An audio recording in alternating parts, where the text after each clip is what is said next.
6h37. E você está na melhor programação de registro de imóveis desse país. Bom dia! Bom dia, Doralice. Bom dia, Kellen. Bom dia, Beatriz. Bom dia, Agronodireito. Bom dia, Rafaela Lopes Teixeira. Bom dia, Gabriela Limana. Lima Napoleão. Agora achei. Luciano, bom dia. Bom dia,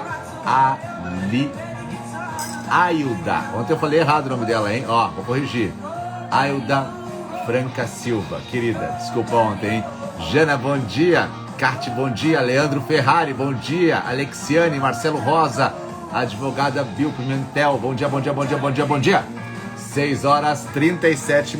Vamos nessa, começar mais um café de sexta? Simbora. Se você tá com café aí, toma teu café. Se tá na cama, levanta, não é hora de ficar na cama, não. Bom dia, Imóvel Legal, bom dia, Gabriela, bom dia, Diego, Fabrícia, simbora, Neia. Vamos nessa aí, né? Hoje é dia de direito rural, agrário. Direito agrário. Vamos que vamos, começando mais um dia no Rio Grande do Sul. Priscila, querida, a gente tem que conversar, né? Quem tá na cozinha, fazendo seu cafezinho, seu ovinho, seu mamãozinho, né? A sua granola. Eu queria ver fotos do café da manhã. Bom dia, Elaine. Bom dia, Gilvan. Marcelo. Bom dia, Costa Martins. Eu já tomei meu café. Na verdade, agora eu estou usando um cacau novo e ele fica mais arenoso. Eu não consigo chegar ao fim do café nunca, né?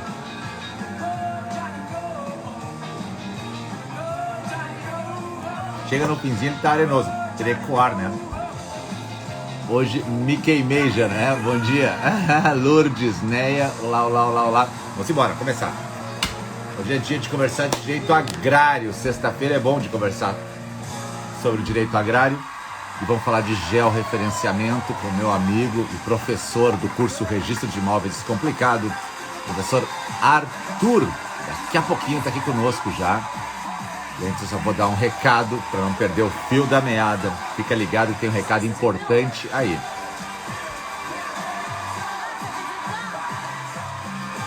Seis horas 39 minutos, 86 pessoas nos acompanhando aqui. E é sexta-feira, dia 18. Pessoal, amanhã sábado de manhã, eu vou gerar um link para os alunos novos. E claro que os antigos também estão convidados para recebê-los e conversar com eles, ok? Então, como eu sei que é difícil conseguir botar todo mundo no Zoom, né? Então, nós vamos fazer um link não listado e vou passar na plataforma. E pelas 10 da manhã, eu estarei ao vivo com os alunos novos. A gente tinha prometido uma mentoria para eles dos primeiros dias, mas entrou tanta gente. Vocês sabem que nessa turma são 940 alunos, né? É muito aluno. A minha equipe está trabalhando muito para ajeitar tudo.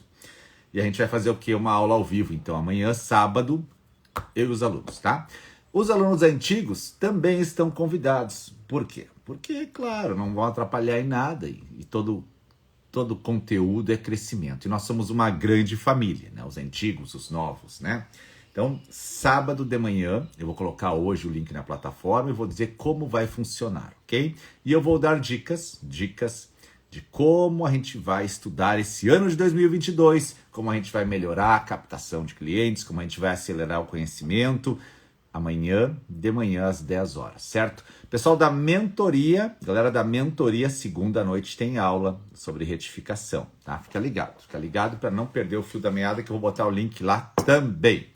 Eram esses os recados, tem muita coisa nova por aí, e eu vou chamar agora o Arthur. O Arthur, ali, alguém está perguntando, Raniela, professor, quando terá vaga na mentoria para advogado? A minha equipe está organizando um mega evento para os alunos, que deve ocorrer a princípio dia 12 de março, tá? É a primeira data que está, hoje nós vamos bater o martelo. Neste dia, nós vamos fazer um evento com todos os alunos, os meus mentorados estarão lá, e neste dia eu abrirei vagas da mentoria para quem não teve a chance de tentar a mentoria conosco. Por quê? Porque a galera de janeiro, de março, de maio não teve essa chance, não tinha mentoria naquela época. A mentoria surgiu em agosto, então agora de agosto e outubro entrou. Agora de fevereiro também, mas o restante não. Então nós vamos abrir o dia 12 de março um evento ao vivo comigo e com alguns convidados, E aí poderá, no final, eu vou ofertar a mentoria, ok? Os bônus. Saíram já os bônus. Já temos o nome dos campeões do bônus, tá? Hoje será postado na plataforma, bem certinho. Todos os bônus, já temos o nome daquele que virá me visitar e daqueles que vão ganhar a mentoria. Aliás, ontem eu já comecei a fazer algumas mentorias que estavam para trás. Então, logo, logo a gente vai ter uma agenda recheada de novos mentorados aí, beleza? Vamos trabalhar? Vamos trabalhar, vamos trabalhar. Deixa eu achar o Arthur aqui. Peraí.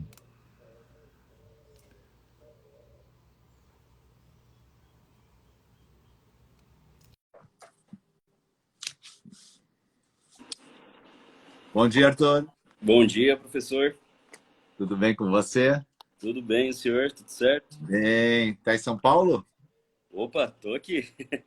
Tô Ah, que aqui maravilha, hein? no Coisa boa. escritório já. Como é que tá a temperatura em São Paulo? Olha, deu uma chuvinha ontem que ajudou bastante, mas aqui é calor sempre. O frio aqui é 28, 27 graus. Isso aí é o frio, Nossa. né? Então, ontem tava 38 graus aqui, é bem seco aqui, mas tá bom, estamos indo. Bom dia, Tati, bom dia, Diego, pessoal que tá aí. Arthur, eu Sempre quero acompanha primeiro a gente. te parabenizar pelas aulas de georreferenciamento na plataforma. Ficaram muito boas, sensacionais. Sabe? O pessoal elogia muito uma clareza de explicação no nosso estilo, né? No nosso estilo, né? Sempre. E material riquíssimo para os alunos, né?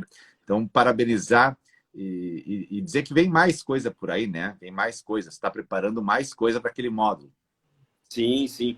É, a gente sempre tenta deixar o mais claro possível, né, professor? É o que a gente falou, vamos fazer uma proposta diferente, vamos mostrar para eles como é que é, porque eu sei o quanto difícil é, né? Você entrar numa área e você não ter noção de como funciona. E quando a gente mexe com direito imobiliário, até as pessoas que são focadas ali no direito imobiliário da parte urbana, uma hora ou outra talvez pegue um inventário que tenha um imóvel rural e aí vai ter que se atentar às legislações do imóvel rural. Não tem jeito, eu não tenho uma escapatória. Então, uma hora ou Não. outra você se depara. E aí, quando a gente fala de direito rural, de direito agrário, né, professor? São matérias complexas, são legislações antigas, são coisas muito técnicas, e o GEL é extremamente técnico. Então, eu tentei mostrar para o pessoal, inclusive, alguns equipamentos que eram utilizados, o equipamento que é utilizado hoje, né? Então, fui mostrando, mostrei a norma técnica, tentei deixar de uma forma mais clara possível e descomplicar. E trazer também alguns assuntos que são um pouco polêmicos e que geram um pouco de dúvida, né? Então, é o que a Excelente. gente falou, né, professor? O intuito era sempre descomplicar as matérias que eram complicadas. Então, Isso. acho que o pessoal gostou. E o importante, eu falo isso para os meus alunos, a gente não tem uma fórmula mágica para entender tudo em 15 minutos. Ah, eu vou acessar a plataforma, vou clicar no botão e já sei tudo. O direito imobiliário é algo a médio prazo. Eu preciso estudar ele. Eu preciso conhecer ele. E não adianta eu estudar só a árvore. Eu tenho que estudar a floresta. Eu tenho que saber desde os princípios ao tipo de contrato, ao que é imóvel rural, como que é a matrícula. Eu tenho que saber um pouco de tudo para ir me centrando, porque esse conhecimento ele vai no futuro fazer uma grande diferença. Estar simplesmente imaginando que eu clico no botão e já sei tudo, isso é fora de cogitação. Por isso, as aulas a gente tenta reduzir o tempo delas, mas com muita essência, né, Arthur? Muita essência. E hoje a Exato. gente ficou de conversar um pouco sobre gel, exatamente para dar essa pitada do que é o georreferenciamento e alertar quem não viu ainda o módulo, vai lá assistir, e quem ainda está com dificuldades, é a hora de clarear tudo isso. Então, a primeira pergunta, assim, para a gente iniciar, e a gente vai respondendo junto, né, nesse roteiro que você bolou aqui para nós. Eu gosto muito de fazer live contigo, você já bola o roteiro, a gente já vem junto, né? O que é o georreferenciamento? Hein? Tem gente que ainda não sabe, né? E quem é aluno da plataforma, eu sempre deixo um alerta. Estude primeiro, tem um módulo só de módulos rurais, de imóveis rurais lá. Na primeira aula a gente faz todo o conceito do que é um imóvel rural, né? Traz o conceito, porque às vezes a gente pensa que que é um conceito tão banal, mas a gente tem algumas peculiaridades dentro desse conceito. Então, só uma dica prévia, entre no primeiro módulo, no 5.1, se eu não me engano, né, assiste primeiro o conceito de imóvel rural, para a gente adentrar, então, no georreferenciamento, né, que aí a gente explica, de fato, certinho o que é. Para nós aqui na live, vamos descomplicar de uma forma ainda maior. O georreferenciamento, a gente sempre tem que trazer as necessidades antigas, que o georreferenciamento veio para sanar algumas coisas. O professor registrador, ele sabe bem quanto de transcrições, matrículas antigas ele pega sem descrição nenhuma. Então, é normal a gente pegar matrículas escrito lá 150 metros para a direita, confrontando com o Zé da esquina. Então, ele não tem dimensão nenhuma. Às vezes, nem consta essas medidas, né? E aí tem uma diferença de área, porque o método antigo de medição era muito precário.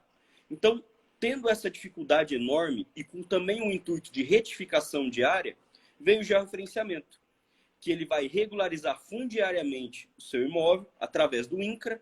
E para esse georreferenciamento, a gente precisa de equipamentos precisos para isso. Vai ser um equipamento diferenciado, feito por um engenheiro agrimensor, um engenheiro agrônomo, um técnico, onde ele vai o quê?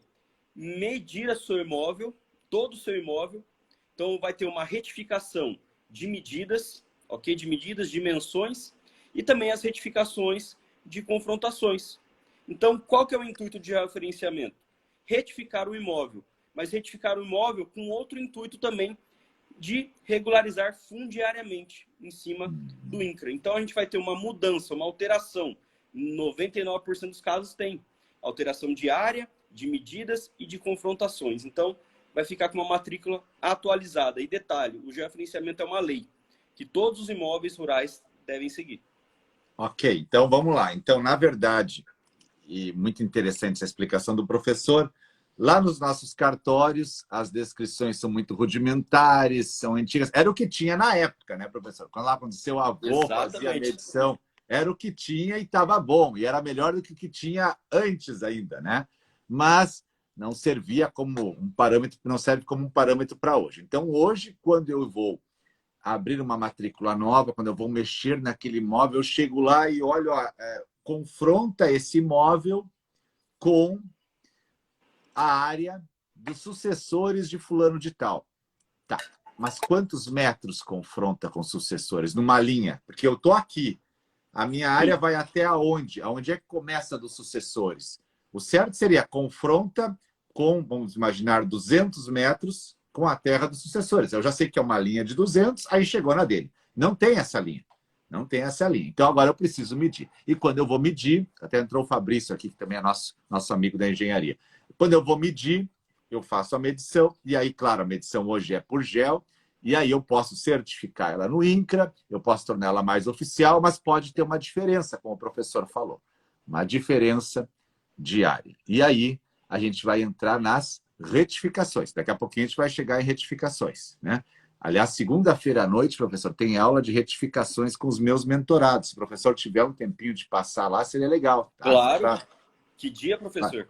Segunda à noite, agora, 19 horas e 17 minutos. Eu estou no Zoom só com os meus mentorados. Daí, se tu quiser passar lá, seria bem legal. Vou falar de retificação, daí eu já te encaixo ali para tirar as dúvidas deles. Combinadíssimo já. Então, o GEL o que faz? Medir de forma mais precisa. Só que os registros estão imprecisos. E existe um cadastro do governo, um cadastro rural, que também precisa ser atualizado. E a regra é que o cadastro e o registro, no futuro, estejam espelhados um com o outro, né, professor? Para dar uma segurança para todo mundo. Então, hoje, o GEL, o que é? Essa medição detalhada que visa arrumar, especializar, deixar mais perfeita a medição. O GEL, quem pode fazer o GEL, professor? É engenheiro, topógrafo, eles estão habilitados para isso, né? Isso. Inclusive, aqui em São Paulo teve uma mudança muito grande, porque antigamente podia fazer tanto um engenheiro agrimensor, cartógrafo, quanto um técnico de agrimensura. E hoje, aqui em São Paulo, os técnicos não podem fazer mais. Não sei como estão em outros estados.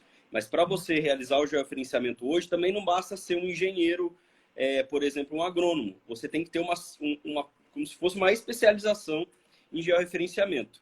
né? E aí essa especialização em georreferenciamento, você tem a possibilidade de realizar esse cadastro no INCRA, né? E aí esse cadastro, você vai ter um código do INCRA, e aí sim você, o engenheiro agrimensor, o engenheiro agrônomo, né? O engenheiro cartógrafo está habilitado para realizar o geo. Então são esses 3 profissionais, geralmente, quem realizam o georreferenciamento hoje. Então, se eu tenho uma área rural e eu peço para o engenheiro medir, ele vem e mede, aí ele diz assim, ó, esse aqui é a tua nova planta, tá aqui, tá já referenciada, tá ok. Agora tu tens que levar ela no registro de imóveis. Né? Você tem que levar no INCRA e no registro de imóveis. Né? Se, aí o professor vai falar dos prazos, mas se a área tem mais de 100 hectares, obrigatoriamente tem que cruzar pelo INCRA, né, professor? Perfeito. A lei ela traz esses prazos, né? Que confundem muito o pessoal. Porque, assim, quando você coloca prazo, o pessoal pergunta, tem multa? Mas não é só multa que move o Brasil, né? Porque, na verdade, quando você você deixa de fazer alguma coisa que tem um prazo, por exemplo, ele pode não acarretar em multas, mas ele pode acarretar em outras consequências. Então, o que a lei traz hoje? Que áreas acima de 100 hectares, ou seja, só para quem não conhece nada de rural, 1 hectare equivalente a 10 mil metros quadrados. Então, áreas acima de 100 hectares já estão fora do prazo.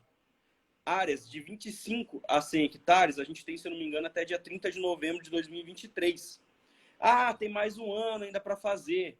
Gente, vocês não estão entendendo como é que é. A gente vai falar sobre as fases do GEL, e o GEL não é algo que sai da noite para o dia. Não é uma medição de um terreno que eu faço em um dia só. Pode depender da complexidade. Quando a gente fala de medição de área, por exemplo, a gente vai falar das confrontações. Eu tenho que pegar todos os confrontantes. Ou seja, tem muita gente que às vezes confronta com aquele imóvel. Né? Então, tem esses prazos estipulados. Né? Então, acima de 100 hectares já está sofrendo algumas consequências. Quais são essas consequências? Pode falar, professor. O professor falou exatamente dos confrontantes, né? Porque vale lembrar que daqui a pouco a gente vai entrar naquela polêmica da norma do CNJ, se precisa assinatura dos confrontantes, se não precisa.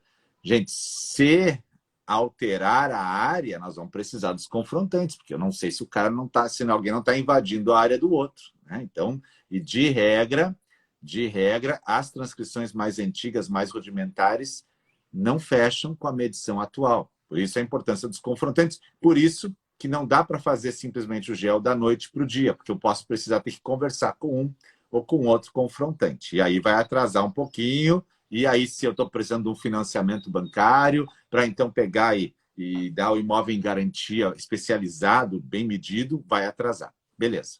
Perfeito. Inclusive, eu trago um artigo, o artigo 10 do decreto 4449, que mais claro que esse não tem. Ele fala que a identificação da área rural, previstas nos parágrafos 3º e 4º do artigo 176 da Lei 6.015, que é a Lei de Registros Públicos, será exigida em qualquer situação de transferência na forma do artigo 9, somente após transcorridos os prazos. Ou seja, após os prazos legais que o georreferenciamento traz, eu estou suscetível a não conseguir realizar qualquer tipo de transferência no meu imóvel. Transferência a qualquer título. Então, veja só, se eu tenho um imóvel hoje acima de 100 hectares, talvez eu esteja passível de não conseguir realizar uma transferência de venda, de doação. Então, ele tem esse intuito. A gente falou que não tem multa, mas olha só, eu não vou conseguir realizar qualquer transferência no meu imóvel. Por quê? Eu vou estar irregular. Sem o georreferenciamento, eu não vou conseguir uma série de documentações, como o CCIR, que é o cadastro do imóvel no INCRA. Então, veja só, a gente precisa. Não é algo que, eu não vou receber multa, então eu não vou fazer. Mas essa implicação, esse problema, ele pode realizar uma implicação lá na frente. Né? Então, beleza. Eu sempre falo... É uma trava, né, professor? Exatamente. Eu sempre falo que o custo do cuidado é muito menor que o custo do reparo. E de fato. Você ser prevenido hoje é muito melhor. Você vai pagar muito mais barato em tudo do que na hora para você reparar aquilo. E aqui a minha dica, que eu sempre falo, a gente tem que ter contatos na carreira. Então, se você é advogado, tem que conhecer um profissional que faz gel. Se é corretor, tem que conhecer um. Nessa ver na cidade quem faz, e olha, uma oportunidade dessa, a gente pode conversar, eu posso te dar um serviço. Também, não é? Por quê? Porque às vezes o advogado ele está lá fazendo uma uso capião, e a uso capião exige, né? Daí não tem escapatória. Precisa do gel. Onde é que ele procura agora? Né? Onde é que ele procura agora? Então, às vezes, o cara vai vender o imóvel e trava na hora da escritura, porque não tem gel, e o corretor é chamado. Dizer, você me vendeu o imóvel e o imóvel não dá escritura. Não, peraí, vamos tentar um gel aqui. Então, acho que todos os profissionais que trabalham na área nesse momento devem saber que existem funções primordiais, né? E aqui a engenharia, eu falo engenharia como um termo genérico, ela é primordial. Então, sempre é bom ter um contato. Tu deve ter um contato na tua região que se tu precisa, tu conversa, né, Arthur? Sim, sim, eu tenho. Na verdade, eu fui criado nesse meio, gente. Eu cresci nesse meio. Então, contatos de engenheiro eu tenho bastante. Tenho meus engenheiros de confiança que estão sempre do meu lado. Né? E eu sempre dou essa dica.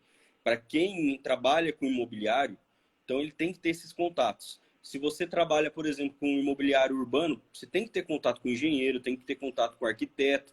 E quando você vem para o rural, por exemplo, você tem que ter contato com o engenheiro agrimensor, com o engenheiro agrônomo, com topógrafos, né, de campo, com engenheiros ambientais. Então, são essas pessoas, até falando um pouco sobre captação de clientes, né?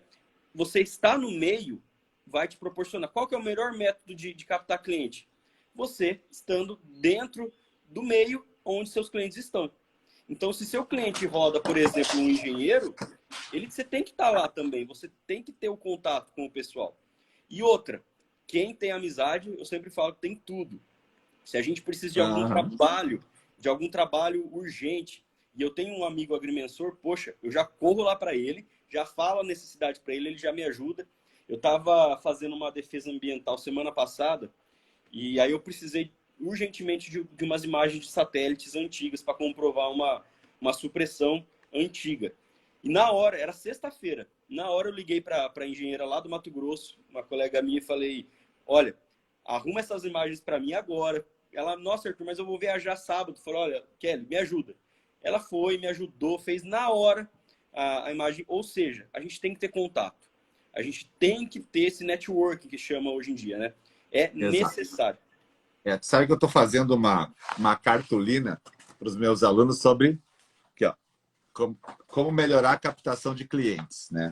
Que é uma dúvida que eles me pedem muito, né? E uma das coisas que eu estou montando é isso, que o Diego falou ali. É ter sempre em mente que você tem que ter uma equipe. Essa equipe necessariamente não são teus funcionários nem teus sócios, mas é uma equipe mentalmente uma equipe que você liga, ó, tal coisa. Que você faz o contato com o engenheiro e numa outra oportunidade o engenheiro faz o contato com você. Não é assim, né? É assim que Exatamente. funciona, né, Arthur? Então, esse Exatamente. contato de todo mundo junto começa a criar uma forma de trabalho que cresce aquele grupo cresce. E a própria região, então, acaba crescendo. É muito importante ter essa visão que o professor falou, network, ou seja, ter contatos hoje, ter contatos. Eu não sei como ter contatos. Calma, que tudo se resolve. Deixa o tio te botar para dentro da plataforma, né?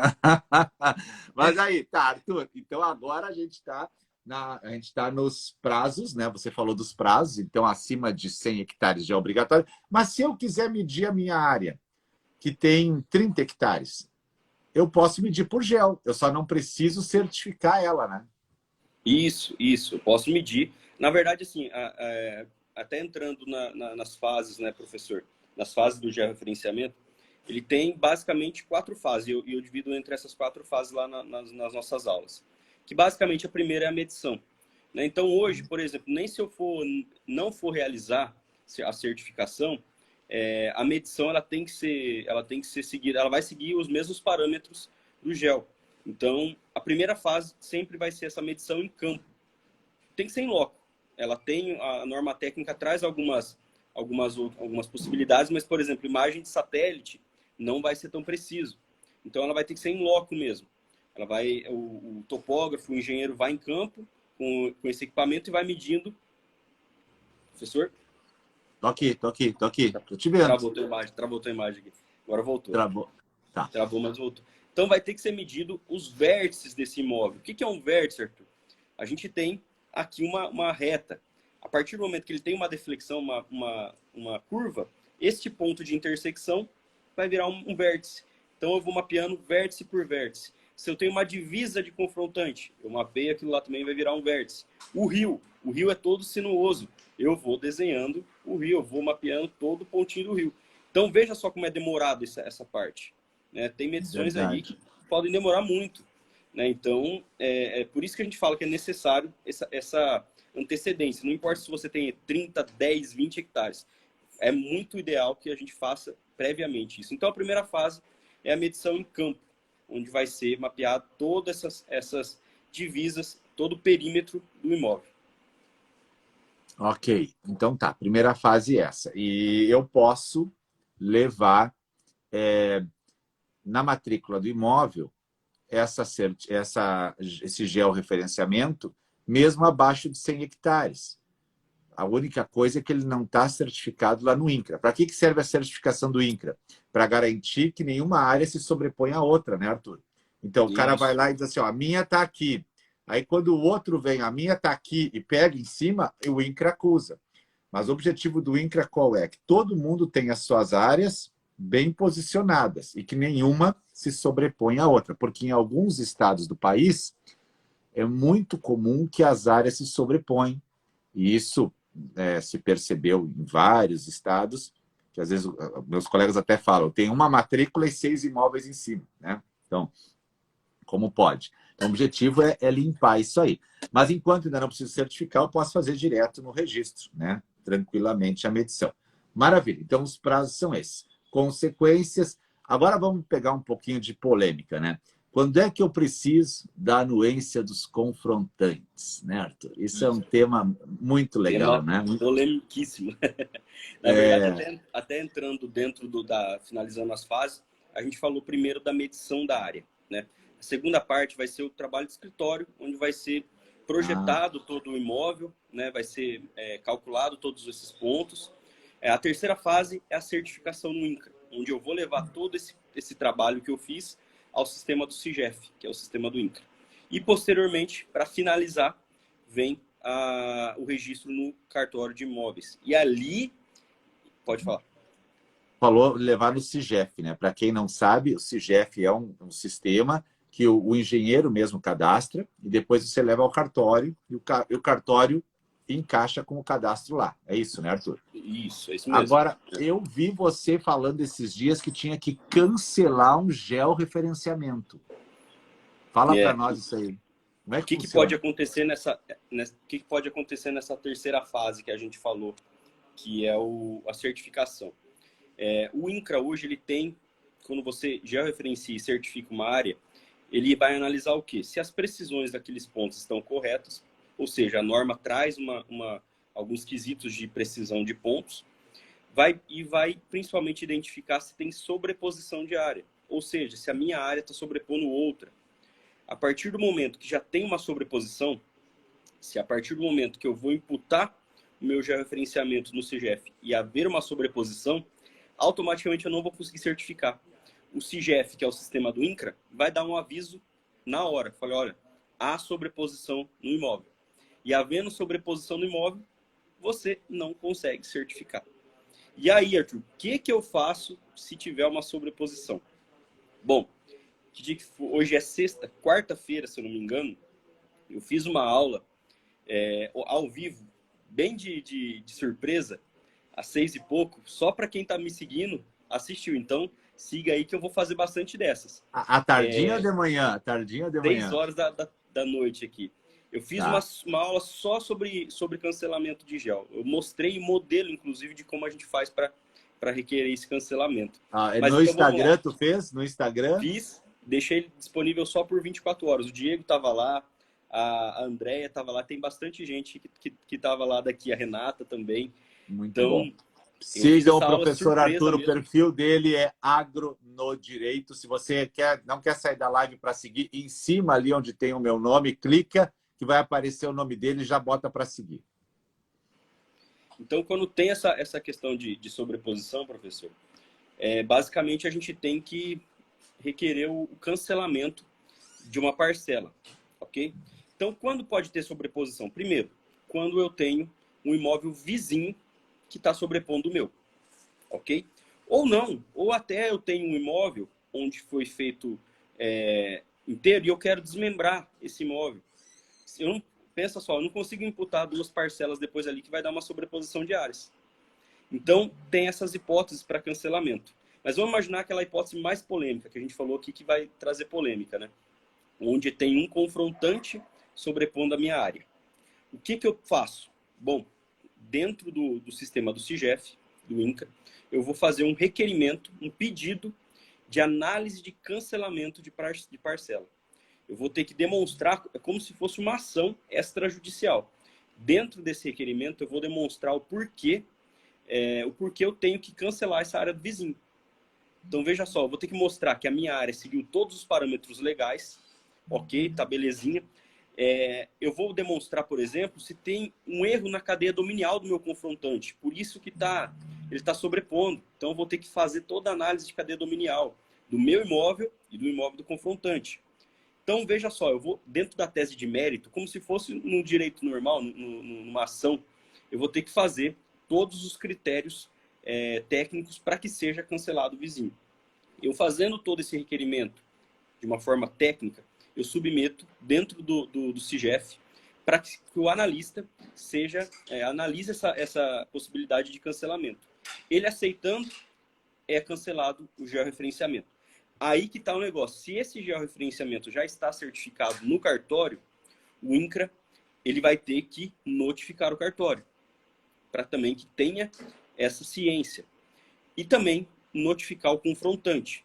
Por que ele tem que notificar o confrontante? Ele vai ter que respeitar o direito de ampla defesa, né? Ele vai ter um prazo, o confrontante vai ter um prazo para se manifestar, para contrarrazoar, por exemplo, dessa E essa intimação do INCRA, ela funciona mesmo na prática ou demora? Como é que está isso? Assim, porque a gente sabe que alguns estados do Brasil, o INCRA demora um pouquinho mais do que em outros. Até assim, se tiver alguém do INCRA aqui, o pessoal acha que eu falo mal do INCRA. Não falo mal do INCRA, não. Só critico da mesma forma que os registradores são criticados, da mesma forma que os advogados são criticados, da mesma forma que todo mundo é criticado.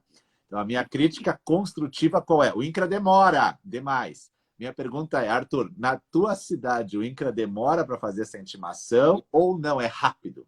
Na verdade, não é na minha cidade. Quando a gente vai fazer um requerimento para o INCRA, a gente vai direcionar ela à superintendência do Estado, né? Então, a gente tem que entender qual que é a superintendência que a gente está falando. Quando a gente submete isso aí ao INCRA, olha, gente, só em agosto. Agosto de Deus vai chegar essa intimação. Vai cair numa fila de análise, lá no INCRA, e aí eles vão seguindo essa fila. E sempre bom lembrar que tem a prioridade para idoso. Acima de 60 anos vai ter um direito prioritário. Ou seja, ao invés de demorar 6 meses, vai demorar 4. O pessoal está botando ali no chat que na Bahia demora, Santa Catarina demora, 99% dos estados demora. Então, assim, já vamos abrir aqui nesse canal. É o seguinte, se tiver algum técnico do INCRA que quiser vir aqui fazer a defesa do INCRA, está convidado para vir aqui explicar por que demora tanto o georreferenciamento. Alô, INCRA, se você está vendo essa live, manda um técnico aqui para a gente conversar. Vamos nessa. Aí você me quebra, professor, que aí eu vou sofrer represálias lá com o pessoal de lá. Não, mas ali os meus alunos estão falando no chat que demora. Não, mas brincadeira. Né? É que realmente, eu imagino, nada justifica, mas a análise ela tem que ser técnica.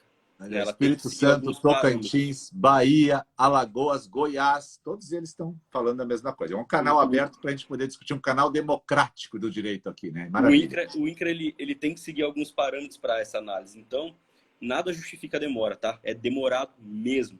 Mas eu imagino o quanto de serviço que não deve chegar lá, quanto de análise, mas demora muito. Para o advogado, para o engenheiro, isso aí é o parto, cara. É mais fácil você engravidar sua esposa, a esposa ter filho, a criança se formar, do que sair uma... brincadeiras à parte, mas é difícil mesmo, é demorado. Tá, show de bola. Bom, daí nós temos, então, passamos por essa certificação, o cancelamento, você estava falando, então o INCRA vai intimar a pessoa, e a pessoa daí, quando ela é intimada, ela tem que apresentar alguma defesa, alguma coisa? Não.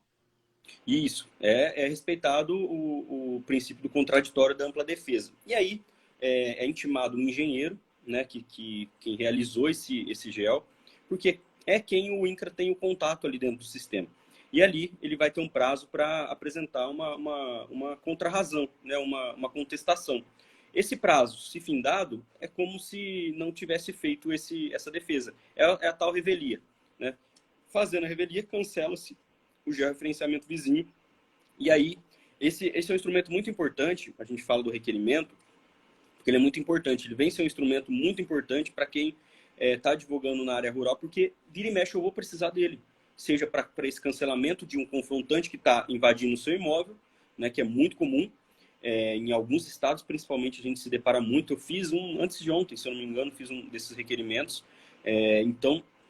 Ou também, quando eu quero cancelar minha própria parcela por algum motivo, seja porque eu quero remembrar, eu quero unificar, ou porque eu quero desmembrar.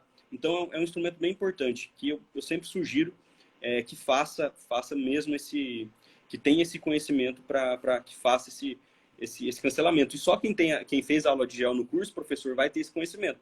Porque a gente falou das normas técnicas, e você tendo esse conhecimento técnico, você vai conseguir realizar isso.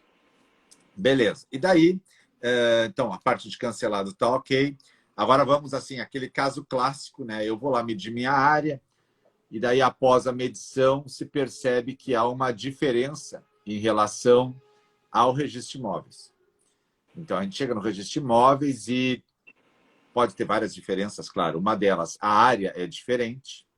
Outra delas, a medição em si, ela alterou as linhas perimetrais, né? Então, ela fez uma curva, foi mais reta, mudou o que estava lá, que a descrição era mais rudimentar. Ou, até mesmo, se achou uma estrada dentro da área rural. Isso é tão comum, cara. Achar a estrada é um Kinder Ovo, né? Achar uma estrada dentro da área rural. Beleza. E aí eu preciso retificar a matrícula, né? Então, eu vou medir e agora eu preciso de retificação. E aí é muito comum que as pessoas acreditam que porque fez o GEL, não precisa da assinatura do confrontante. Mas nem sempre é assim, né, Arthur? Porque o único GEL que não precisa da assinatura do confrontante é aquele que a área está na matrícula, ok, e aí chega o GEL e se encaixa nela perfeitamente. Esse é, como dizem aqui no interior, mosca branca, ou seja, é raro de encontrar, né? Raro de encontrar, né? Porque tem que ser perfeitinho. Fora isso, havendo uma alteração, uma medida, eu tenho que respeitar o vizinho. Senão eu vou, daqui a pouco, violar o direito de propriedade dele. Violar o direito de propriedade dele. Quando você faz um procedimento, Arthur, que envolve GEL, normalmente dá retificação ou não? Eu acredito que 99% dos casos, eu sendo bem conservador, viu? Porque é realmente o que a gente falou. A gente tem medições diferentes de antigamente. A gente tem confrontações diferentes da época também, né? Então, 99% dos casos, sendo bem conservador, vai precisar.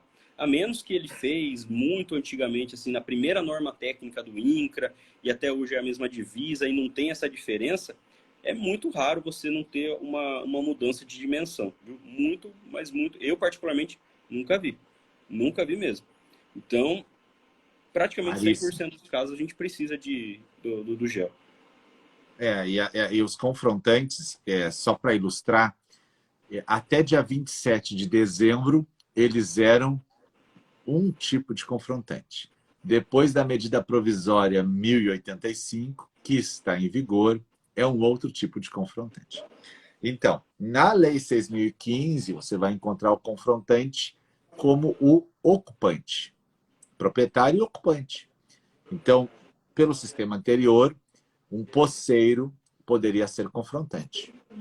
Agora, na alteração da medida provisória 1085, que, né, na data desta live, hoje é 18 de fevereiro, ela está em vigor, mas até o final do mês eu acredito que ela seja convertida em lei, Todavia, ela tem mais de 300 emendas, então a gente não sabe o que vai acontecer a partir de março, tá? Bom, então ali na medida provisória botou o quê? Não, confrontante ao proprietário, quem tem direitos aquisitivos e quem tem direitos reais, né? Direitos reais aquisitivos, perdão, direitos reais aquisitivos. Então, quem é que tem direitos reais aquisitivos nesse país, né? Então, uma promessa de compra e venda registrada é um direito real aquisitivo. Maravilha. Tá bom, tá clareou. O cara que tem uma uso capião e ainda não registrou a uso capião, me parece tranquilamente que ele pode assinar. Tudo bem. Então, eu começo a ver quais são os confrontantes. Agora eu não posso mais encaixar aqui um ocupante, um posseiro, simplesmente. E as dúvidas que vão surgir. O cara que tem uma promessa de compra e venda quitada, que não está registrada, poderia assinar como confrontante? Essa é uma dúvida que vai surgir, porque ele não tem direito real, só tem direito obrigacional, mas ele tem direito à adjudicação compulsória.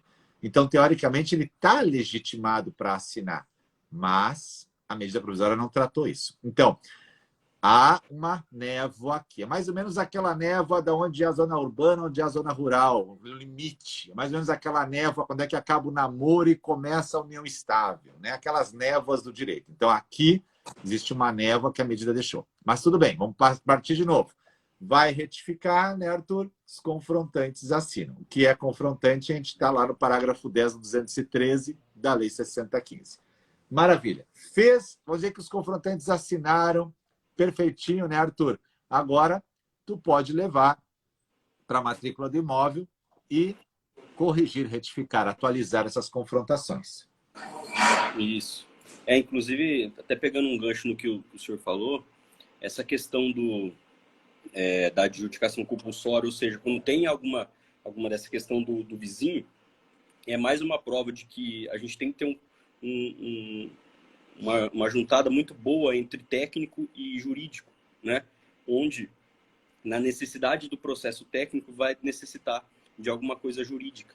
Então, essa consciência de que duas áreas vão se unir, onde eu preciso do técnico, o técnico pode precisar de mim, é muito bom, né? Então, em uma hipótese dessa, por exemplo, onde o confrontante não pode assinar, você pode, talvez, conciliar ali com uma regularização do confrontante desse imóvel, né? Então, veja só, se a gente está no meio, né, no meio rural, e ali a gente tem esses contatos desses engenheiros, pode ser uma metodologia dessa captação desse cliente.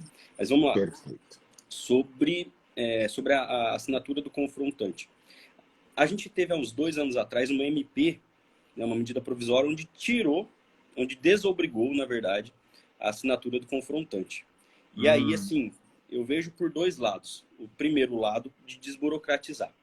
Foi um lado, sim, para o engenheiro, para quem trabalha com a parte já foi excelente, o engenheiro honesto, porque ele seguiu a medição correta e ele está muito mais rápido no processo dele, né? Então foi muito bom para quem estava trabalhando certinho, para quem tinha certeza daquelas confrontações. Porém, quando a gente tira um pouco da burocratização, a gente também tira um pouco da segurança jurídica. Por quê? Quando eu tiro a exigência da assinatura do confrontante, imagine só, eu faço a medição da fazenda, do sítio, entro no CIGEF e não teve nenhuma sobreposição. Ok, mas talvez não deu sobreposição porque meu vizinho não tem esse gel ainda. Porque mais de um vizinho não tem o gel. E é normal isso acontecer. E aí, nesses casos, a hora que eu ia levar para registro no cartório, eu não precisava da anuência do confrontante. E aí, quando esse confrontante fosse realizar o gel dele, o que ele percebia? Que talvez o vizinho sobrepôs a área dele. Então, por isso que eu sempre trago a importância dessa anuência, porque ela vai virar uma prova, primeiro, de que você seguiu correto essa medição. E até para o confrontante, o que eu sempre sugiro? Que o próprio confrontante, quando recebe essa anuência, a carta de anuência para ele realmente assinar, que leve para o engenheiro, para que faça essa análise, para ver se realmente está certo, né, para evitar conflito. Se você evita conflitos, hoje é muito mais fácil. Hoje eu tenho, por exemplo, uma ação que é justamente sobre isso. O vizinho, ele registrou o gel dele e o meu cliente não tinha o gel. A hora que ele foi registrado, deu sobreposição. Que coisa! Deu sobreposição porque ele seguiu errado. Só que o vizinho, na verdade, ele fez o georreferenciamento, ele certificou, e para registro no cartório, ele entrou com uma ação de registro, uma ação demarcatória. Então, dentro da ação, ele está pedindo para que seja registrado esse gel, porque ele tentou via cartório sem anuência dos confrontantes. E aí o cartório negou. Ou seja, agora eu tenho um processo judicial que já tem há quase 2 anos, onde não anda, onde está ainda na intimação dos confrontantes, e aí eu tive que recorrer essa questão para o requerimento de cancelamento. Mas tá, deixa eu só ver se eu entendi. O cara apresentou, ele certificou o gel, isso, desceu ao cartório, apresentou, o cartório se negou a fazer, nota devolutiva. Daí isso. ele judicializou. Na judicialização, o juiz agora intimou os confrontantes. E aí é o teu cliente, no caso, que já disse que não concorda. Que já são três, se eu não me engano, confrontantes que não concordam, para você ter noção. Aí já deu um tendel. Pronto, já deu o famoso tendel, já. E assim, tem trechos, para vocês terem noção, que o meu cliente está perdendo 17 metros, 8 metros, está adentrando muito. E Nossa. ali a contestação também tem que ser técnica. Veja só, o advogado ele tem que aprender a ser técnico, não tem jeito. Então, a contestação foi totalmente técnica que a gente fez e você vai ter que submeter um perito para isso. Então, veja só, a insegurança jurídica que uma falta de assinatura do confrontante trouxe.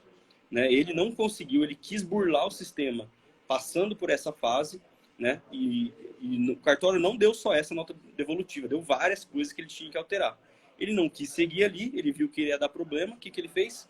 Judicializou. Nisso, o proprietário faleceu, veio a partilha, enfim, aí virou aquela novela mexicana do SBT clássica, né? Então, e agora vai demorar. E aí, olha só como aqui, interessante, né, Arthur? Aqui não tem culpados pela demora.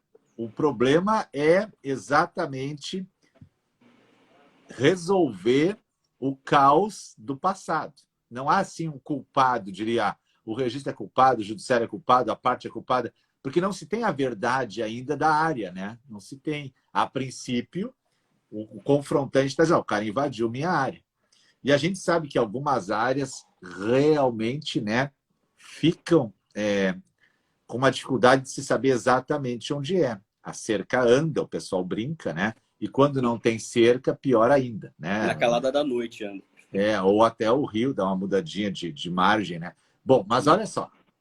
Nesse caso aí, se o cartório tivesse aceitado a certificação sem assinatura dos confrontantes e tivesse dito que a área era aquela ali realmente, teoricamente se presumia que era, então. Agora, vamos piorar a situação. Vamos fazer 2 hipóteses. Primeira hipótese, aí o teu cliente vem, vai medir o dele de sobreposição, ele vai lá e para no INCRA e volta no cartório e diz, tem um problema aqui, eles vão discutir judicial. Tudo bem.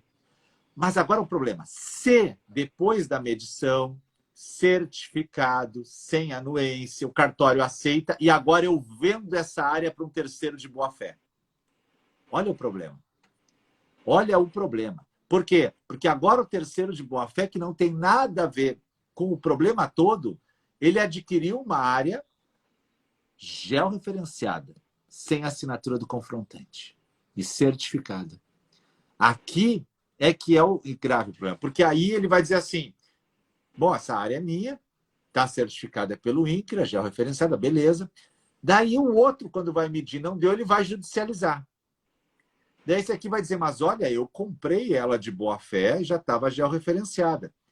Agora a gente vai dizer assim, mas não pegou a assinatura dos confrontantes.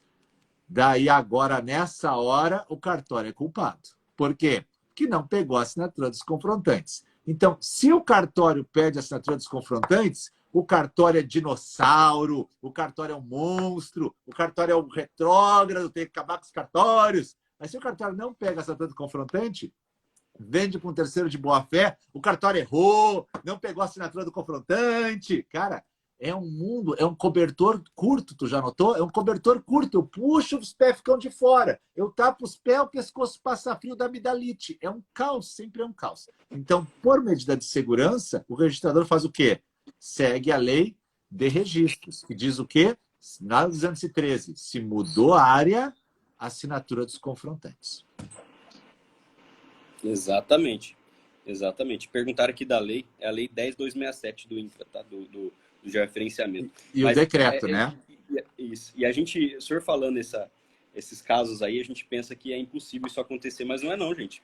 Não é, e cada dia que a gente está no dia a dia, a gente vê mais, entre aspas, aí, cagadas que a gente vê. Porque, inclusive, acho que semana passada, o pessoal procurou a gente, olha só o rolo. Ele tem uma área enorme, onde não foi feito georreferenciamento, uma área de, acho que se não me engano, quase 500 hectares ali. E por algum erro registral, tem duplicidade de matrícula. Eu tenho as matrículas daquele imóvel que estão ok, e tem uma matrícula sobrando dentro da área do meu cliente. E essa pessoa que tem essa matrícula e não tem a posse desse imóvel, nunca teve, por algum erro de mudança de circunscrição, que é uma briga de circunscrição lá de 3 circunscrições próximas, sobrou essa matrícula em algum momento, ok? E aí essa área está dentro da área do meu cliente. E aí esse cara, muito esperto, ele georreferenciou dentro da área do meu cliente. E meu cliente não tinha o georreferenciamento. E aí ele não consegue georreferenciar porque tem sobreposição. E esse cara, ele quer justamente isso, professor. Ele quer georreferenciar essa área e vender, e aí a pessoa que vai comprar de boa fé vai ser prejudicada porque ele está comprando um imóvel que nem existe. Ele existe o registro, mas ele não existe na posse lá em loco. Né? Então, essas coisas que a gente fala, parece novela, mas duas matrículas. Duas matrículas num só local. Sabe que o que mais me assusta com duas matrículas, eu que já tenho cabelos brancos, né, Arthur? Não é o problema de ter duas matrículas. Isso eu já resolvi na minha vida. Quando tem duas, eu olho e transformo elas numa só, uma verbação de cada lado e narro tudo. A única dificuldade que eu não enfrentei, mas que um colega meu já enfrentou e me ligou, claro, é quando tem duas matrículas e na matrícula A tem uma alienação fiduciária para o Bradesco e na matrícula B tem uma alienação fiduciária para o Banco do Brasil. E aí, como dizem no interior do Rio Grande do Sul, preteou o olho da gateada. Conhece essa expressão, preteou o olho da gateada? Tá? Sabe, quando a gente está num momento de desespero, né? A pupila dilata. Sabe? E aí ela fica preta, então, né? Fica preta. A gente diz assim, preteou o olho, né? Então, quando na madrugada os gatos estão virando lixo por aí, sabe? Os gatos estão fazendo aquela bagunça na madrugada, daí aparece um cachorro na madrugada, daí o que acontece? Os gatos olham para o cachorro assim, pá, preteou o olho da gateada e saem correndo. É uma expressão curiosa, né? É uma expressão curiosa. Essa não conhecia, não. É uma expressão curiosa. Então, aí é que tá. Eu sempre digo, quando a gente, como registrador, pega duas matrículas, isso não é desesperador. Eu olho e digo, não, eu consigo resolver, salvo quando tem ônus diferente para cada lado. Aí sim, preteia o olho da gateada. Todo mundo olha, puxa vida, ferrou. Daí tem que mandar para o judiciário, né? Não, e é terrível, porque nesse caso, professor, ele tem uma terra de papel, na verdade, né? Que não existe. E ele usa esse imóvel para penhora, ele usa para hipoteca, ele usa para tudo, para crédito, ou seja, ele pega coisas de um imóvel que não existe. Olha só a insegurança que a gente tem. Então, por isso também o GEO se faz necessário para quê? Para que seja regularizado fundiariamente todos os imóveis rurais. Né? A gente está é uma missão gigantesca. Por exemplo, em São Paulo tem muita área, tem muita. Enquanto no Mato Grosso a gente tem áreas maiores, né? Só que áreas maiores também são mais suscetíveis a problemas, né? E ali é muito normal a gente ver sobreposição de imóvel, porque na época que foi desbravado aquilo lá, era quem chegar primeiro leva, né? Então tem muitas áreas sem registro, na verdade. Então, assim, são problemas que existem no Brasil, que para quem quer entrar no meio rural vai ter que estar preparado. E você tem que estar preparado, gente, não adianta. O pessoal, às vezes, começa a trabalhar no direito imobiliário, Arthur, e acha que tudo tem matrícula. O país inteiro tem matrícula, né? Cara, doce ilusão. Ou acha que em algum lugar eu vou achar uma transcrição dessa área. Tem coisa que não tem nada, e não quer dizer que seja terra pública, né? Agora eu organizei no módulo 8 do curso, que esse módulo eu nomeei ele regularização de imóveis.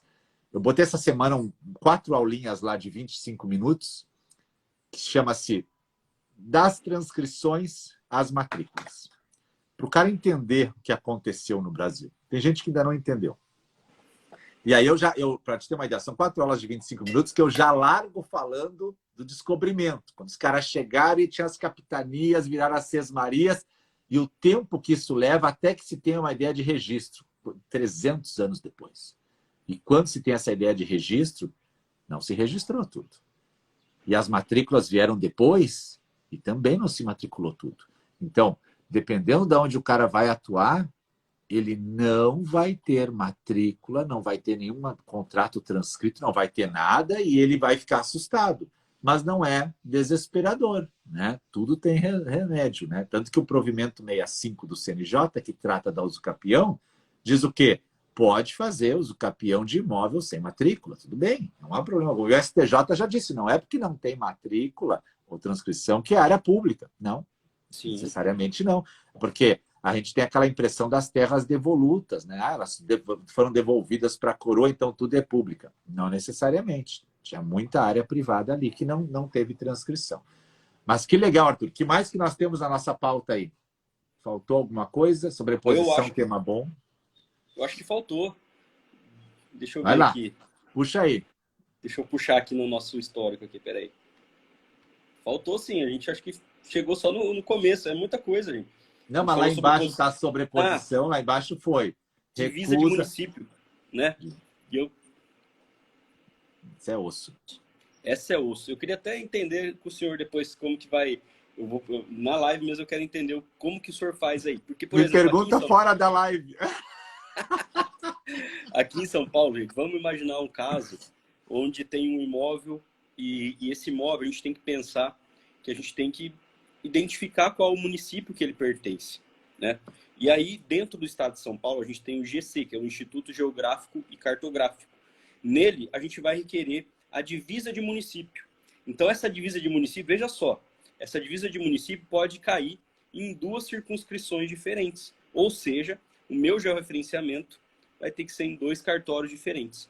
E aí, aqui em São Paulo, a gente tem esse IGC, onde vai delimitar a divisa do município, e aí eu consigo direcionar os processos um para cada. Ou seja, eu vou ter que sim montar um processo para o cartório, por exemplo, de Paraguaçu Paulista aqui, e outro para o cartório de Assis. Ok, é uma polêmica gigante isso. Por quê? Essa divisa de município, eu vou ter que submeter essa análise. E aí eu queria saber, professor, no estado do Rio Grande do Sul, qual que é o procedimento quando a gente tem isso? Quando a gente tem essa divisa de município? Tem um órgão aí que faz essa eu nunca análise? peguei essa questão assim, porque a nossa região aqui ela tem mais minifúndios, né? A região que aumenta os grandes latifúndios é 200 daqui, eu acho. Então aqui eu tenho mais minifúndios. Então as nossas áreas são menores, são várias propriedades menores, tá? Mas a gente tem, claro, áreas que estão em 2 municípios, porque o imóvel é um só e está em 2 municípios. Ele tem matrícula nos 2, né? Então, mas eu não tive até hoje um GEL que pegou os 2 para saber. Aqui é tão normal. Nossa. Aí é normal. Aqui não é tanto, normal. não. Eu tive um caso que o imóvel vizinho, o vizinho, o registrador vizinho, eu não vou dizer qual, ele me mandou uma carta dizendo que agora a matrícula tal era para ser encerrada aqui, que agora era dele. Eu disse, mas por quê? Né? Porque está aqui. Ele veio lá com uma certidão do município dizendo que aquele imóvel estava lá. E não era bem assim, né, a coisa, né? Então, essa questão de divisa entre cartórios é curiosa também, porque... Curioso. É curioso. O imóvel tem que estar lá. Fui até pegar o Por artigo 169, fala que ele tem que estar com a matrícula aberta nos 2 cartórios, quando ele está situado nas 2. Então, eu vou precisar de referenciar nas 2. Vamos imaginar um caso, professor, assim, onde a matrícula... Vamos imaginar aqui um caso da vida real aqui, por exemplo. Eu peguei um imóvel e esse imóvel eu preciso de referenciar e ele consta 100% a matrícula na cidade de Paraguaçu Paulista. Quando eu vou realizar o georreferenciamento, vamos imaginar que essa área tem 100 hectares.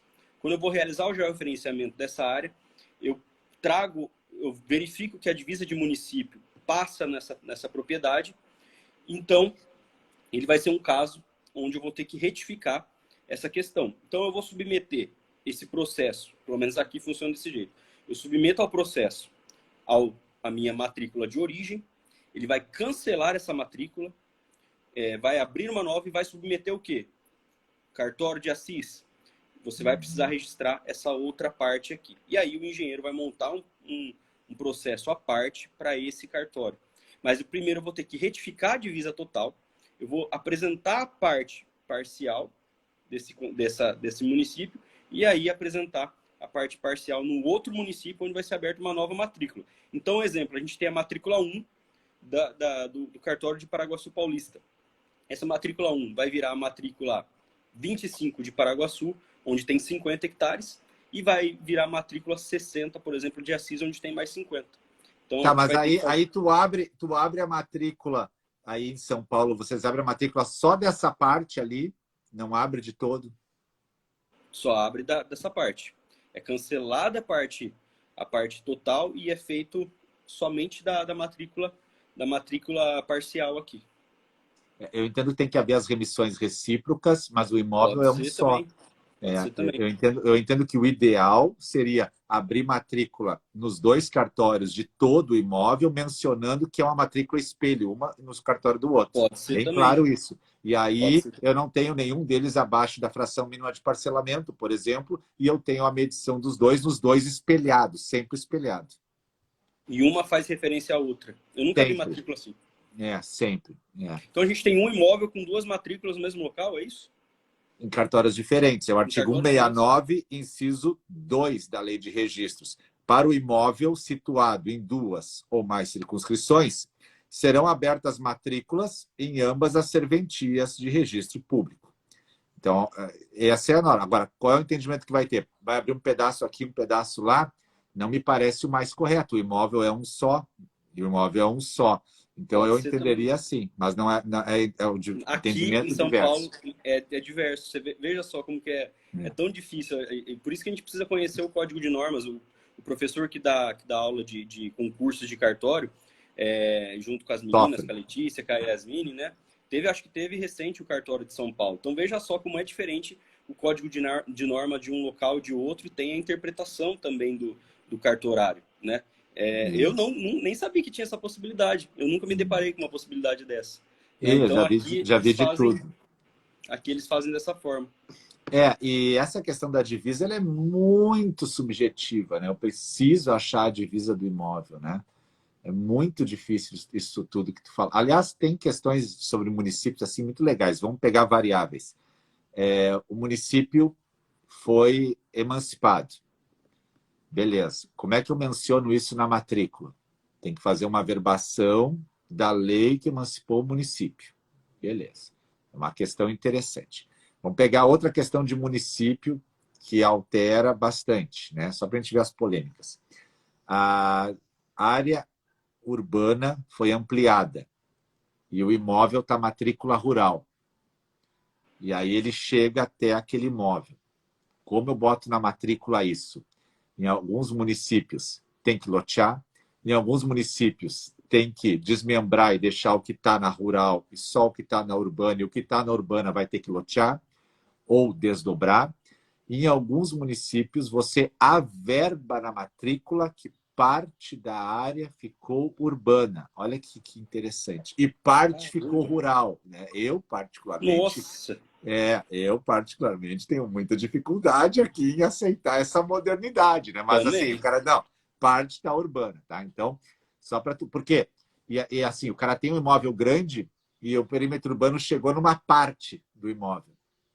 E aí? Eu entendo que seja um caso, por exemplo, de um desmembramento, onde parte da matrícula vai virar rural, continua rural, e parte vira urbano, não, professor? E aí eu vou ter uma gleba... uma matrícula híbrida, por exemplo. Eu não imagino isso. Absurdo. Absurdo. E aí, mas tudo bem, desculpa quem eu falei absurdo, que pode ser que tenha várias, né? Não absurdo, é muito diferente. Mas assim, aí vou ter uma gleba, se eu desmembrar, eu vou ter uma gleba urbana, tá?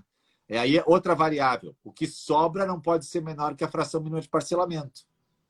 O que sobra não pode ser. Então eu vou pegar, e agora eu vou pegar aquela área ali, urbana, então, e vou transformá-la numa gleba, beleza. Daí eu posso deixar ela uma gleba, já vai correr IPTU nela, ou eu posso desdobrar ela e eu tenho que lotear ela. Também eu tenho que cair no parcelamento do solo aqui. E o que sobrou, que é rural, eu vou mudar o meu CCIR, que agora a área é Sim. menor, então. Aí, outra polêmica, então, já que nós entramos em polêmica. Para eu transformar um imóvel rural em urbano, eu preciso de autorização do INCRA ou não? Outra polêmica. Por quê? Porque o pessoal acha, e eu tenho um posicionamento forte aqui, que precisa. Eu entendo que não. Por quê? Porque a Lei 6766, lá no 53, vai dizer que precisa dessa concordância. A questão é antes ou depois. Aí os registradores impugnam e mandam pedir a autorização do INCRA antes. Essa autorização leva meses, mata o negócio. Mas tinha a instrução normativa 17B, que tratava da matéria. Foi revogada. Tendel para cá, tendel para lá, vem um ofício do INCRA explicando tudo, dizendo que aí o ofício é péssimo. O ofício é redigido e no meio dele ele diz assim, eu tenho esse ofício, né? É interessante que o INCRA se manifeste. Tá, e aí, interessante? Caraca, o que é interessante? Aí, cara, eu sempre digo que o estagiário, nessa hora, gritou. Disse, não! Né? Não, vai dar problema! E daí eles fizeram, no final do ofício, tem uma errata. Não sei se você já viu isso, Arthur. Tem uma errata no final do ofício, aonde eles dizem daí que é posterior essa comunicação ao INCRA. Então, para mim, se o município disser que é urbano, meu amigo, Eu acho que basta também. Cruzo a régua na hora. Não quero nem saber. Sim. Nem saber. Eu entendo que são dois caráteres, na verdade. O município ele vai trabalhar ali para municipalização, para urbanização. Então, se a partir do momento que ele considera aquela área urbana, consta no plano diretor, consta como uma área de expansão urbana, eu não entendo por que também tem que submeter ao INCRA para descaracterizar isso. Por quê? Não. A parte urbana, a urbanização chegou até aquele momento. E aí vai ficar uma briga entre o município aceita e o INCRA não? E aí o INCRA, acho que se eu não me engano, é a instrução normativa 82, se eu não me engano, onde fala dessa descaracterização. Isso aí, né? isso aí. E aí E aí tem, eu tenho aqui, peraí, deixa eu pegar aqui. Enquanto a gente vai conversando, eu tenho sabe aquelas coisas que deixa em cima da mesa, tudo que eu acho importante, né? O pessoal é todo digital, né? O tio também é digital. Ó, tem um artigo muito bom aqui, a instrução normativa. Deixa eu só achar aqui. A 17B foi revogada. E depois, instrução normativa 82/2015. É isso mesmo. E ela tem daí, e ela tem um ofício junto, né? Deixa eu ver se eu acho aqui. Aqui, ó. Tá aqui, ó. Né? Você como eu tenho?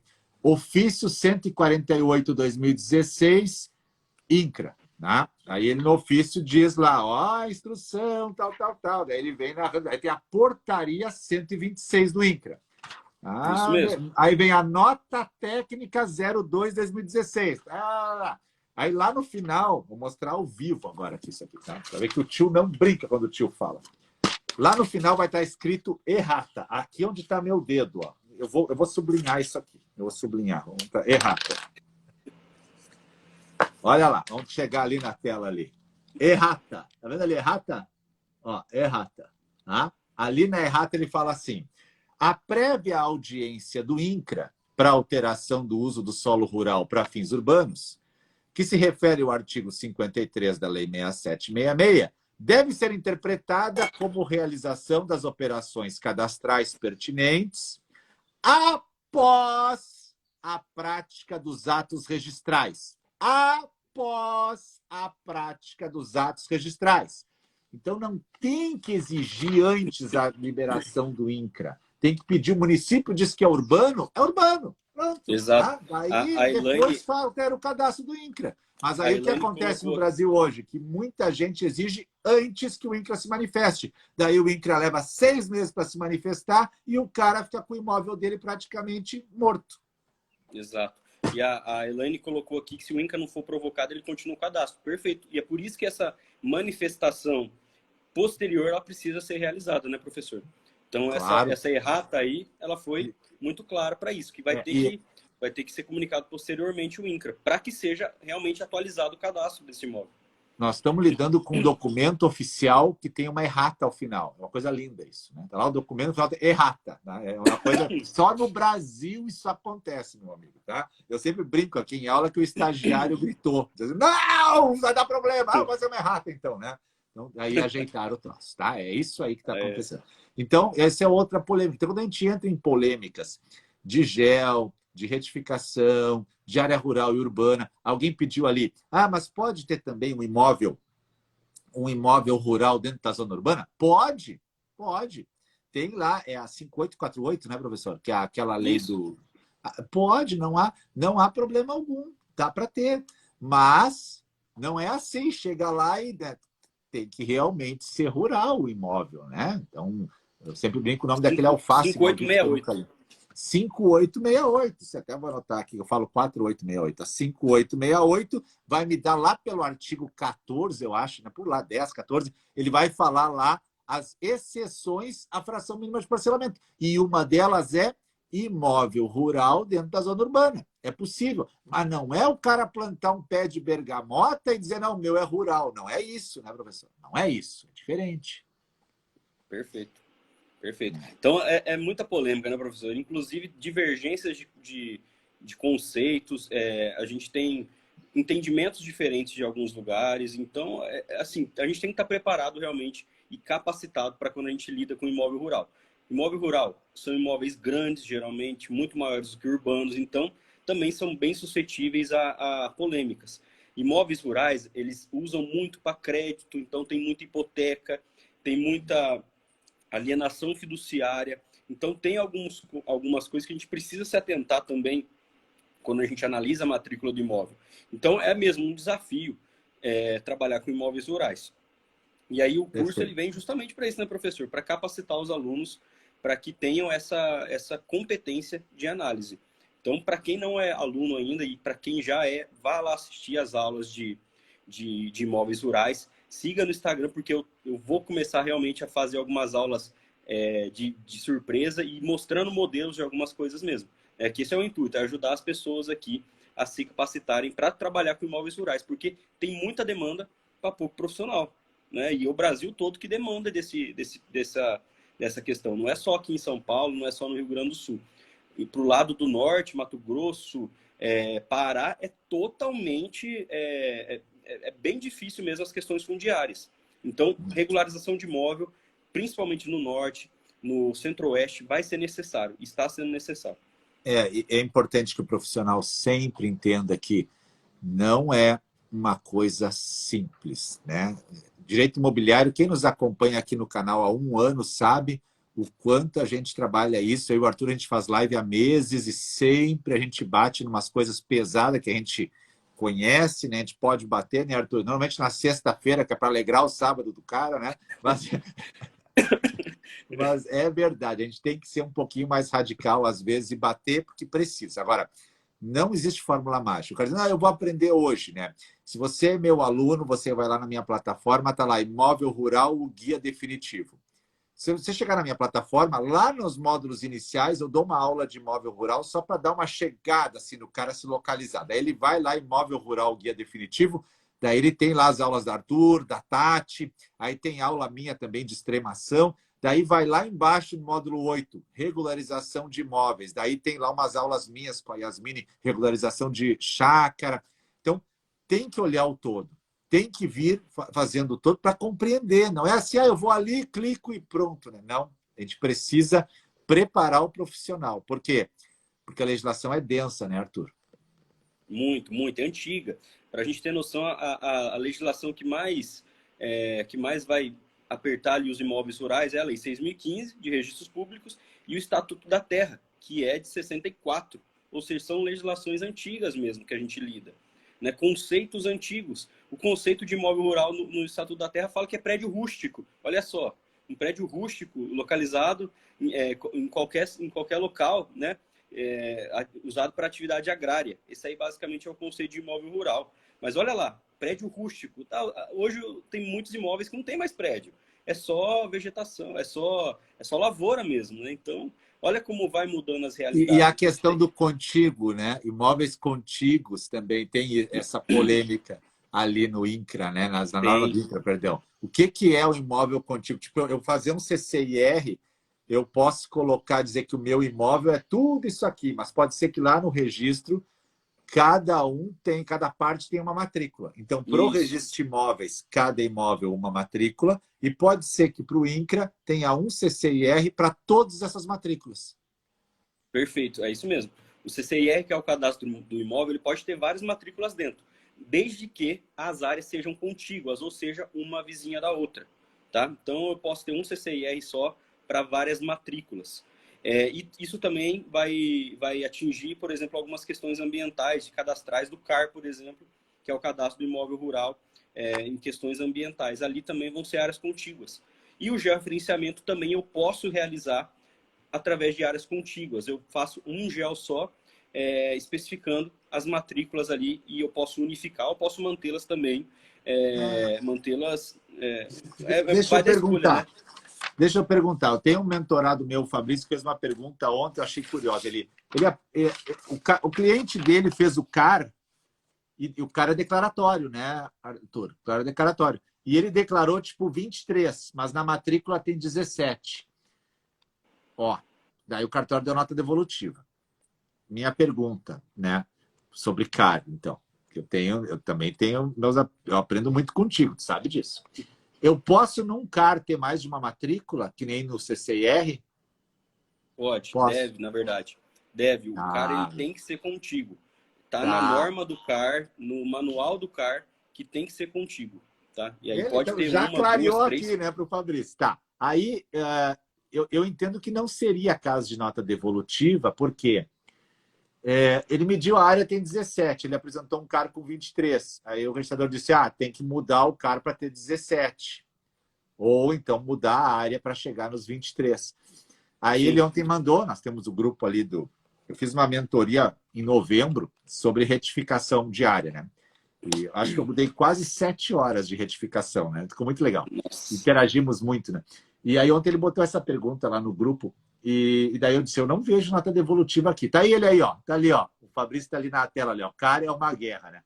O E Fabrício, assim, dentro do próprio demonstrativo do CAR, ele vai demonstrar quais são as matrículas que estão inclusas naquele CAR. Então, por isso, realmente, eu não vejo uma necessidade de uma nota devolutiva. Então, nesse caso que o cartório não esteja aceitando, pode contestar, pode abrir uma suscitação de dúvida, porque não tá, tem base para isso. E e, usar como base o manual do CAR. tá, mas aí tu falou uma coisa interessante. Tu pode botar no CAR todas as matrículas. Mas vamos imaginar que seja realmente uma matrícula só, de 17, e no CAR ele botou uma matrícula só e declarou 23. Também teria problema? Aí eu vejo problema, porque dentro do cartório, né, vamos imaginar que ele fez o georreferenciamento, eu já tenho a área retificada, eu já tenho a área correta. Se dentro do CAR eu estou realizando uma área maior, eu tenho que pelo menos entender o porquê. Talvez ele tenha uma posse em parte daquele imóvel, né? E aí eu preciso entender o caso concreto para isso, mas em tese, na regra, tem que ser um espelho, né? Tá. Aquela Então, tá. matrícula tem que... Mas vamos imaginar que ele tem a posse, daí ele poderia abrir dois CARs, um para posse e um para matrícula? Pode, pode. O cara ele fala, o manual do cara ele fala que é tanto para possuidor, né, o posseiro, quanto para o proprietário. Então é para todos. É a mesma coisa do ITR, o ITR, Imposto Territorial Rural. Eu tenho que declarar para imóvel que eu tenho posse e para imóvel que eu tenho propriedade. Legal, legal, né? Porque aí já abre uma chance dele medir isso aí e dizer, ó, então tá, eu tenho o CAR dos 17 e o resto eu faço da posse, eu faço um outro CAR, né? Só tem que tentar conseguir isso aí no órgão competente, né? Mas aí Sim. pelo menos vai bater no cartório. Porque O realmente, se professor, no... Oi. as próximas aulas que eu estou preparando é justamente sobre ambiental. E a gente vai tratar, até bom a gente levantar essas polêmicas, que eu vou colocar todas essas polêmicas na aula. E a gente depois, para lançar as aulas, que nem a gente fez hoje, a gente vai falar um pouco dessas questões ambientais em live. Eu vou pegar essa live aqui e vou subir ela na plataforma, lá no módulo de gel, para quem chegar e já olhar o nosso bate-papo, né? Fica bom daí, né?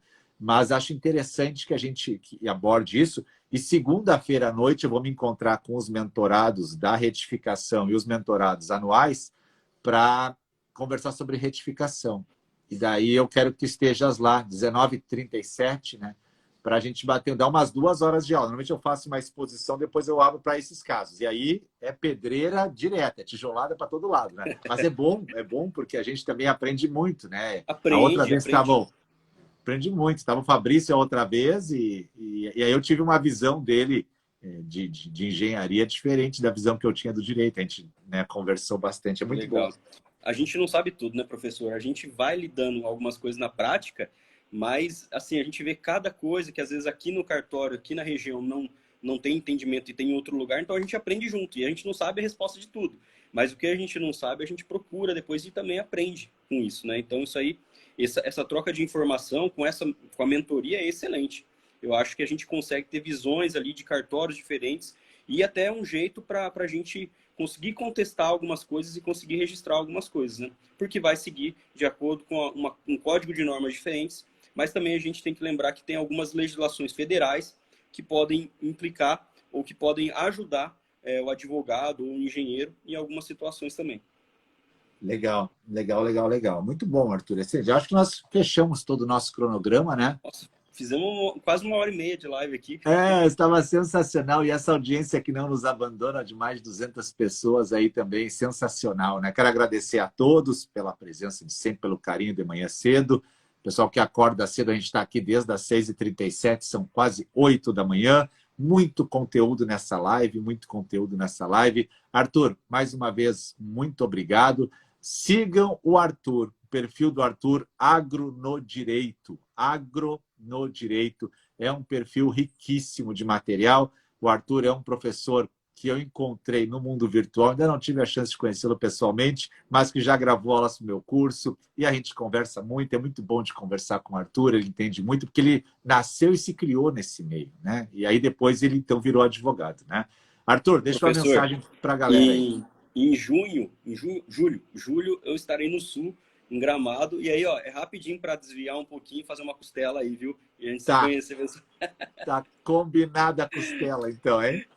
Não, mas eu queria agradecer, professor, agradecer mais uma vez a oportunidade. É sempre muito bom a gente estar aqui conversando com o senhor, eu aprendo demais. Agradecer porque o senhor abriu uma oportunidade enorme para dar aula no maior curso de registro de imóveis do Brasil. Isso aí, para mim, é uma honra enorme. Então, para mim, estar aqui é sempre um prazer. Eu sempre faço de muito bom grado, com muita felicidade, quando o senhor convida. E agradecer a todos que participaram, a todos que começaram a seguir, que foi bastante gente aqui, pelo que eu vi. E também sempre deixo aberto a parcerias, a consultorias, quando o pessoal precisa, porque eu sei que é uma área muito técnica e geralmente uma área que precisa mesmo de um direcionamento melhor. Então a gente está sempre aberto para dúvidas, para parcerias, para consultorias.